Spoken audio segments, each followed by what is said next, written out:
aqui. Mas vamos começar do zero de novo. Então, por que admite os embargos infringentes ou de nulidade na divergência da argumentação dos votos?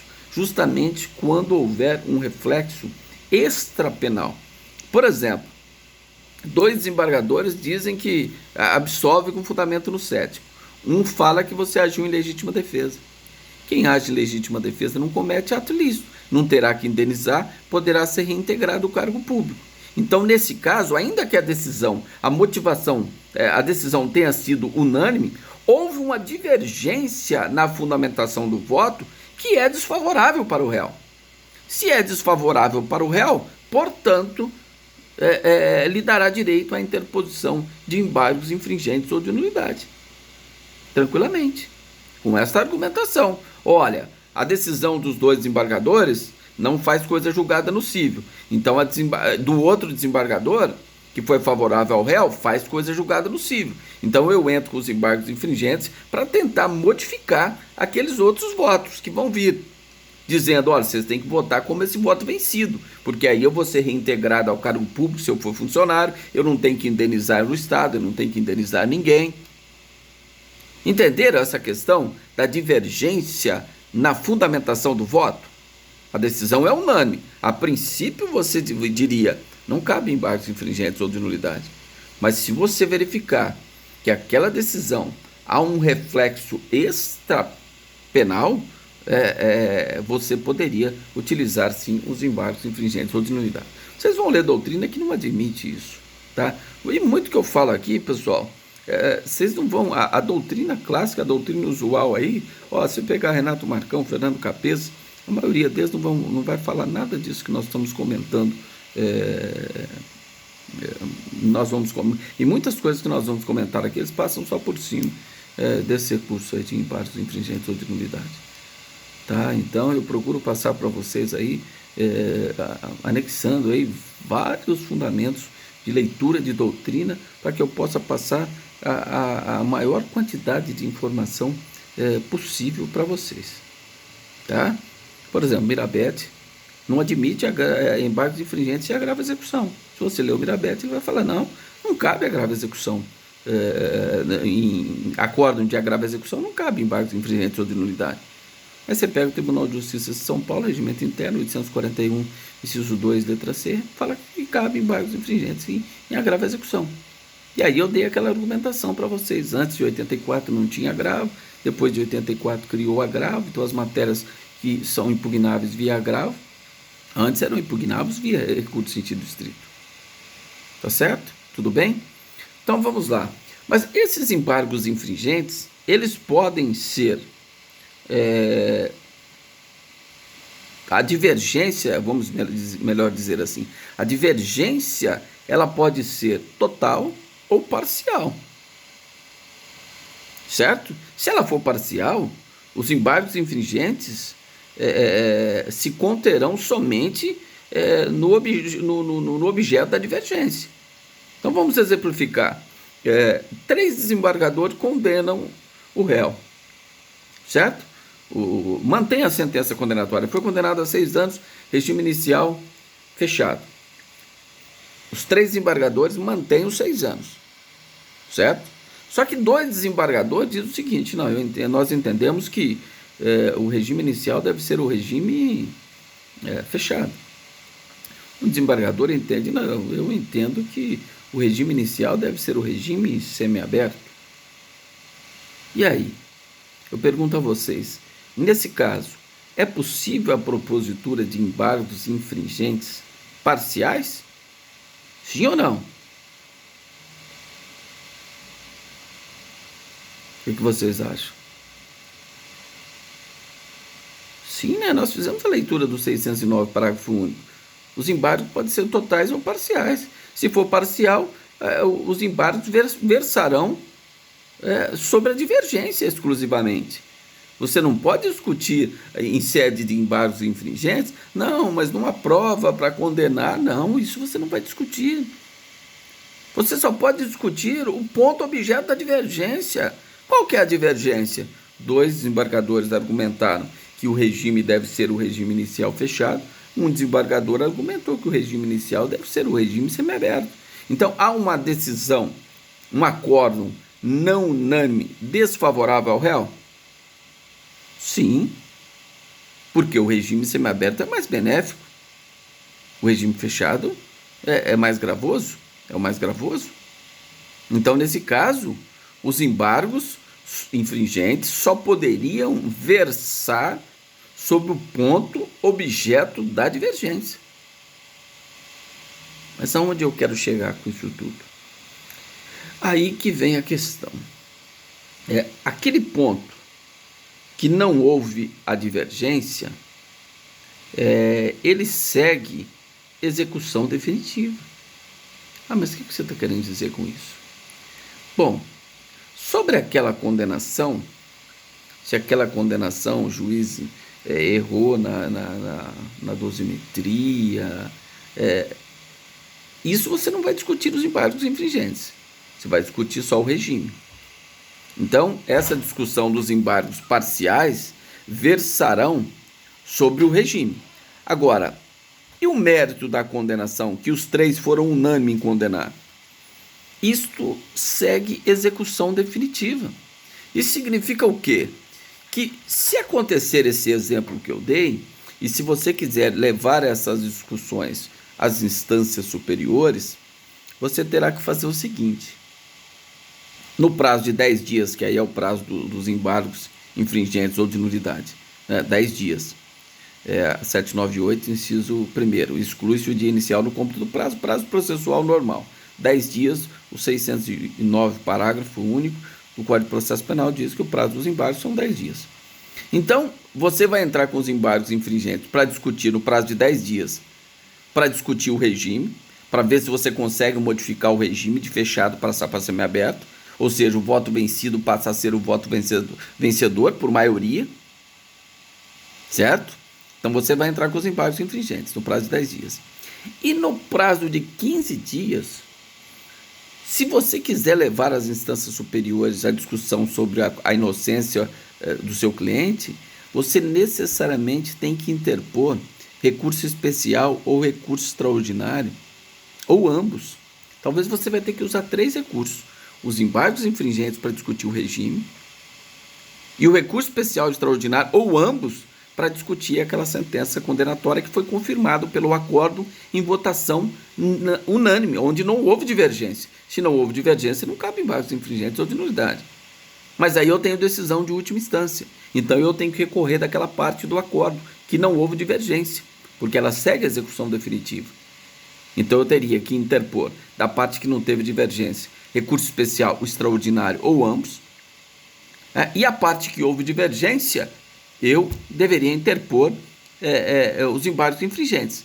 Porque se eu não interpor os embargos infringentes, eu não poderia discutir a questão do regime em sede de recurso especial extraordinário. Sabe por quê? Porque aí eu não teria decisão de última instância proferida por tribunal.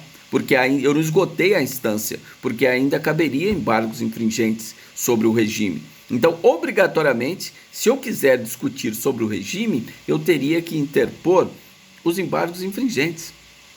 Agora, se eu não quiser discutir o regime, vou discutir só a condenação, aí eu posso interpor daquela parte que não houve divergência, diretamente o recurso especial extraordinário. Mas eu não poderei mais discutir sobre a fixação de regime, o semiaberto. Eu não poderei, porque eu não esgotei a instância. Eu não entrei com embargos infringentes. Então, se eu não esgotei a instância, eu não tenho decisão de última instância sobre o regime, que é uma das condições para a propositura do recurso especial extraordinário, ou ambos, é que você tenha decisão de última ou única instância. Então, nesse caso, eu teria que ter uma decisão de última instância. Se cabe embargos infringentes, eu não tenho decisão de última instância. Portanto, não cabe recurso especial extraordinário para discutir sobre o regime. Agora, a parte que não houve divergência do acordo, que foi a condenação, essa é a decisão de última instância. Por quê? Não cabe embargos infringentes, a decisão foi unânime. Os 3 mantiveram a condenação nos termos da sentença, então não cabe embargos infringentes. Então, essa parte que não houve divergência, eu teria que impugná-la via recurso especial extraordinário ou ambos. Entenderam essa questão? Eu teria que utilizar os 3 recursos. Se eu quiser discutir, é lógico, em termos de tribunais superiores. Se eu quiser levar essa questão à discussão perante os tribunais superiores. Tá certo? Isso é uma questão importante. Imagine que você pense assim, ó. Então eu vou discutir o regime aqui.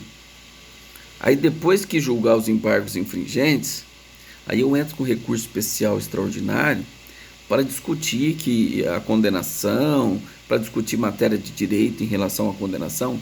Negativo. Você vai poder discutir em sede de recurso especial extraordinário ou ambos só em relação ao regime que foi fixado.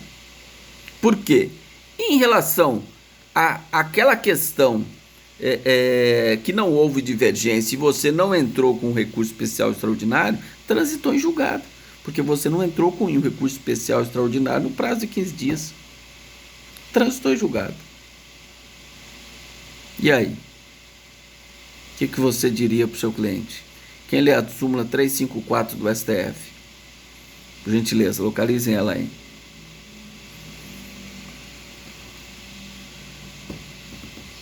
Pois não.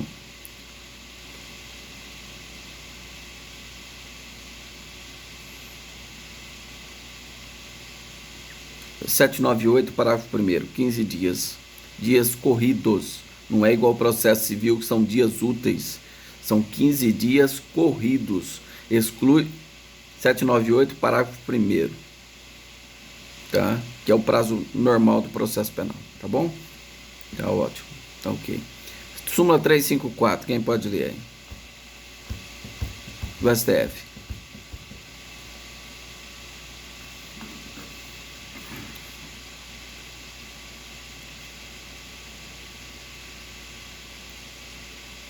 Foi isso que eu expliquei? Sobre a condenação, houve divergência na votação? Não, houve unanimidade.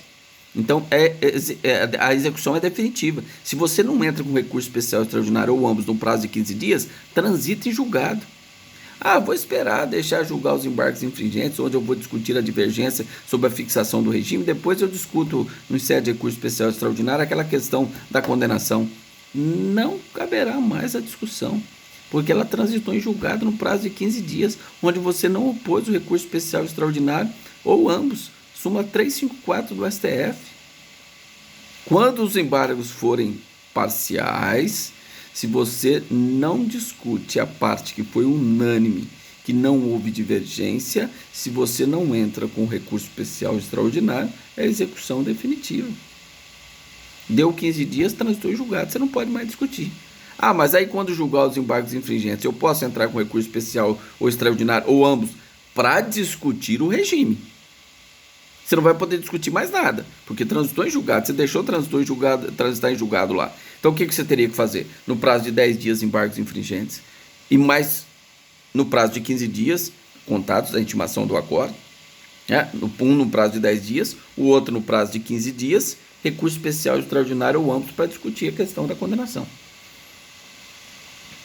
Correto? Entendida essa questão? Olha a importância disso e a consequência disso, hein? Certo? Então, nós falamos aí só falar um pouco do processamento, falamos do prazo. Os embargos infringentes, você endereça ele diretamente ao relator do acórdão. Você endereça a sua petição juntamente com as razões. Não tem a possibilidade de você interpor e depois oferecer as razões. Não tem isso. Você interpõe juntamente com as razões, no prazo de 10 dias, endereçado ao relator. E aí depois será distribuído para um novo relator e um revisor. Porque aí, na apelação no recurso sentido estrito, são 3 desembargadores. No agravo à execução, são 3 desembargadores. Na carta testemunhável, são 3 desembargadores, nos termos do artigo 644. Né? Nos embargos infringentes, são 5 desembargadores. Aí vai mudar o relator e o revisor, e aí aqueles que votaram desfavorável ao réu pode mudar o voto. Então há possibilidade de retratação. Ficou 2-1 desfavorável, aqueles 2 votos podem virar e ser favorável ao réu. Então há essa possibilidade da retratação. O juízo de retratação dos embargadores que votaram contra os interesses do réu. porque são 5 desembargadores que vão ser julgados. Por exemplo, o Estado de São Paulo, Tribunal de Justiça, são julgados pela própria a Câmara Criminal, que vai julgar, que é composta por 5 desembargadores. Mas só 3 participam do julgamento: recurso de distrito, apelação, agravo. E nesse caso, os 5 irão participar. Agora, você pode ter um regimento interno que pode dizer diferente. O Tribunal Regional Federal pode falar que é um grupo de câmaras que vai julgar. Isso vai depender do regimento interno de cada tribunal. Tá? Mas normalmente são as turmas ou câmaras que julgam os embargos infringentes. Tá certo? O endereçamento ao relator, juntamente com as razões, no prazo de 10 dias. Com exceção do Supremo Tribunal Federal, que aí eu vou falar daqui a pouco, o prazo lá é de 15 dias para você interpor embargos infringentes. Eu vou falar as hipóteses de cabimento. Tá? Então, interposto embargos infringentes, vai direto para a Procuradoria, que vai emitir o parecer obrigatoriamente. Ele segue o processamento do artigo 613, nós já fizemos a leitura isso no artigo 609, parágrafo único. Ele segue o 613, os crimes apenados com reclusão, aquele procedimento, né? Então vai para a Procuradoria para emitir o parecer, depois volta, vai para o relator, vai para o revisor, que pedirá a data de julgamento. Tá? E no dia do julgamento, tanto a Procuradoria, o procurador, como a defesa poderá fazer a sustentação oral nos embargos infringentes. E quando for ação penal privada, né, que for decisão não unânime desfavorável ao querelado, né, que é o réu, é possível embargos infringentes também, mas nesse caso deve intimar o querelante para manifestação nos embargos infringentes ou de nulidade. Certo? Tudo bem? E é interessante essa questão, né? Então, mas também a Procuradoria vai manifestar, mas é necessário que você intime o querelante na ação penal privada. E o querelado será o réu. A decisão foi não unânime desfavorável ao querelado. Mas e o querelante, ele vai ser intimado a manifestar nos embargos? Sim, necessariamente deve ser intimado a manifestar nos embargos infringentes ou de nulidade. Tá? Se houver empate, pode ser que o tribunal permita que realize somente com 4 desembargadores e pode ficar 2-2. E aí? Se der empate na votação? Quem pode ler o artigo 615, parágrafo 1º do Código de Processo Penal? 615, salvo engano.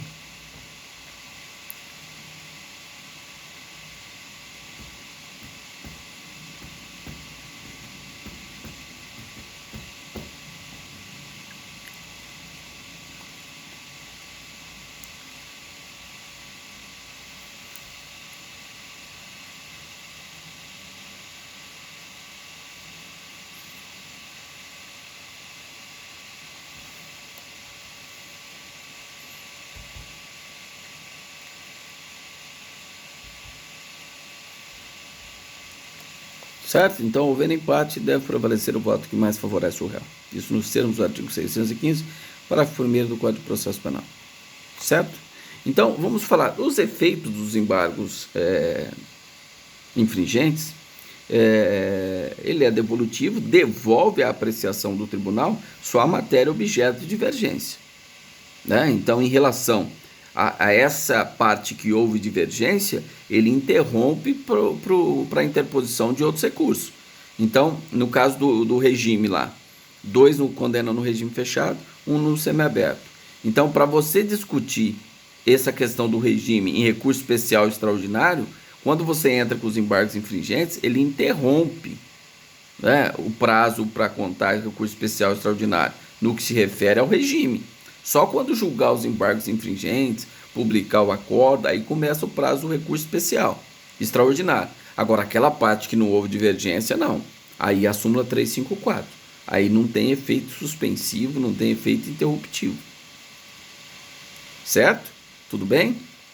E sempre lembrando que, nos termos do artigo 617, não é possível aí a reformatio imperso, ou seja, quando o sujeito interpõe embargos infringentes ou de nulidade, a decisão do tribunal não pode ser no sentido de piorar a situação do embargante, né? Ou fica do jeito que está ou melhora. Vedação expressa conforme o artigo 617 do Código de Processo Penal. Pois não.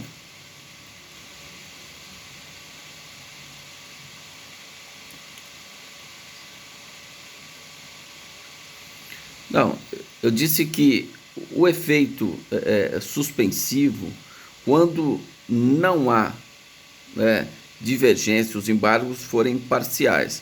Aquela parte do acordo que não houve divergência não tem efeito suspensivo ou interruptivo. Ele segue a execução definitiva. Súmula 354. Você tem que interpor recurso especial extraordinário daquela parte do acordo que não houve divergência. Agora, se a divergência for total, é lógico que interrompe o prazo para qualquer outro recurso. Interrompe o prazo, não é que ele suspende, ele interrompe o prazo. Por quê? Então, você tem o acordo aqui da apelação, foi não unânime desfavorável ao réu na totalidade, a divergência foi total, não foi parcial, a divergência foi total. Então, você tem 10 dias para interpor embargos infringentes ou de nulidade.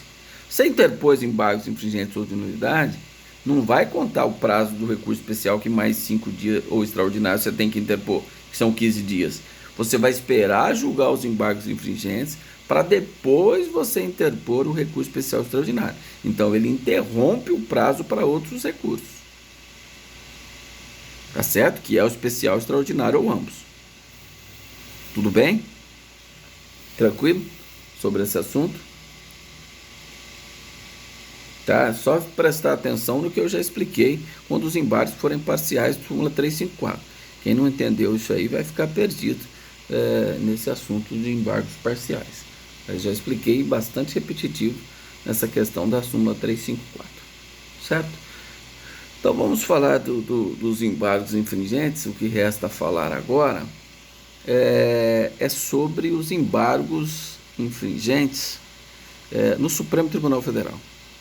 Está previsto no Regimento Interno do Supremo Tribunal Federal, artigo 333 do Regimento Interno do Supremo Tribunal Federal. E caberá quando? Quando julgar procedente uma ação penal de competência originária.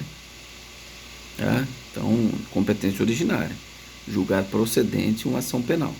Então, uma ação penal contra um deputado, um senador, competência originária é o STF.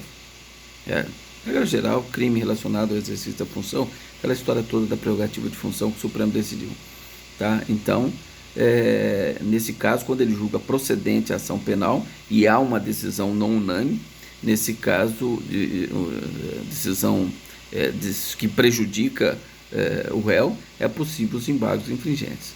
Julgar improcedente ação de revisão criminal, julgar em recurso ordinário desfavorável ao réu. Essas são as 3 hipóteses. Depois fala também, salvo engano, 333, e julgar a ação rescisória, não unânime, desfavorável, aí é no cível, na ação direta de inconstitucionalidade, aí é no direito constitucional. Então o artigo 333 ele elenca as hipóteses de cabimento de embargos infringentes no Supremo Tribunal Federal. Mas aqui eu tenho que contar uma história para vocês dessa hipótese de cabimento dos embargos infringentes no Supremo Tribunal Federal. No STJ não tem previsão de embargos infringentes, a Lei 8.038/90, que disciplinava o processamento dos tribunais, dos recursos perante aos tribunais superiores, não elencou os embargos infringentes ou de nulidade. Então não tinha previsão no STJ de embargos infringentes. Certo? A Lei 8.038/90 não elencou. E parte desta lei hoje, que trata do recurso especial extraordinário, está no Código de Processo Civil. Os artigos que dispunham sobre o recurso especial extraordinário da Lei 8.038/90 foram revogados pelo novo Código de Processo Civil. Tá? Mas qual que é a história que eu quero contar para vocês? A história é da ação penal 470, que é a ação do mensalão. Então, o aluno do direito ele tem a obrigação de saber que foi uma das primeiras ações de grande vulto que o Supremo Tribunal Federal julgou no governo Lula, onde houve a condenação de vários deputados, vários empresários, agentes de bancos, que foram condenados pelo Supremo Tribunal Federal naquela ação penal 470, sob a presidência do ministro Joaquim Barbosa. Então, o que o ministro Joaquim Barbosa pensou? Bom, nós estamos julgando essa ação penal 470. Eu vou dar uma interpretação que não existe mais embargos infringentes no Supremo Tribunal Federal. Por que não existe? Bom, primeiro porque o Código de Processo Penal só fala de decisão de segundo grau. E aqui no Supremo Tribunal Federal nós temos decisão de único grau de jurisdição. Então não cabe embargos infringentes. O regimento interno do Supremo Tribunal Federal não seria válido, teria sido revogado. A Lei 8.038/90, se quisesse fazer a previsão dos embargos infringentes, seria feito e não fez, tanto que no STJ também não tem previsão dos embargos infringentes, e a Lei 8.038/90 não fez. Então essas foram as fundamentações que o ministro Joaquim Barbosa criou justamente para encerrar aquela ação penal 470, evitar que os réus que teve divergência na votação pudesse delongar aquela ação penal 470 ainda mais. Então aí ficou o seguinte: essa argumentação do ministro Joaquim Barbosa ficou Joaquim Barbosa, ministra Carmen, ministro Marco Aurélio, ministro Fux e ministro Gilmar votaram de acordo com o relator, ministro Joaquim Barbosa, dizendo, não tem embargos infringentes do Supremo Tribunal Federal. O artigo 333, que fala de embargos infringentes, foi revogado. Ok. Mas o que aconteceu? Em decisão apertada, e aí o ministro Teori Zavascki, ministro Barroso, ministro Celso de Mello, ministro Toffoli, ministra Rosa Weber e ministro Ricardo Lewandowski, eles votaram pela manutenção dos embargos infringentes, que não teria sido revogado e tem plena aplicabilidade e eficácia ao regimento interno que trata dos embargos infringentes. Então, toda aquela tese do ministro Joaquim Barbosa para encerrar de imediato aqueles processos e mandar todo mundo para a prisão, aqueles casos onde houveram divergência, por decisão apertada de 6-5, o Supremo Tribunal Federal teve que julgar os embargos infringentes que foram propostos. E o fundamento da sua existência, principalmente, em relação ao próprio Pacto San José da Costa Rica, que o Brasil é signatário, lá no artigo 8º, número 2, letra L, que fala que é necessário que se observe o duplo grau de jurisdição. Então, o Supremo Tribunal Federal, como é jurisdição única ou de última instância, é necessário que pudesse dar esse duplo grau de jurisdição para que o sujeito pudesse ver ser revista a sua decisão pelo Supremo Tribunal Federal. Então, com esta argumentação, por votação majoritária de 6-5, votou-se pela vigência do artigo 333 do Código do Regimento Interno do Supremo Tribunal Federal, mantendo como vigente o regimento interno na ação penal 470 do Supremo Tribunal Federal. Tá? Essa é a história que eu tinha para contar para vocês sobre embargos infringentes no Supremo Tribunal Federal, tá? Na ação penal 470. Bom, encerrando.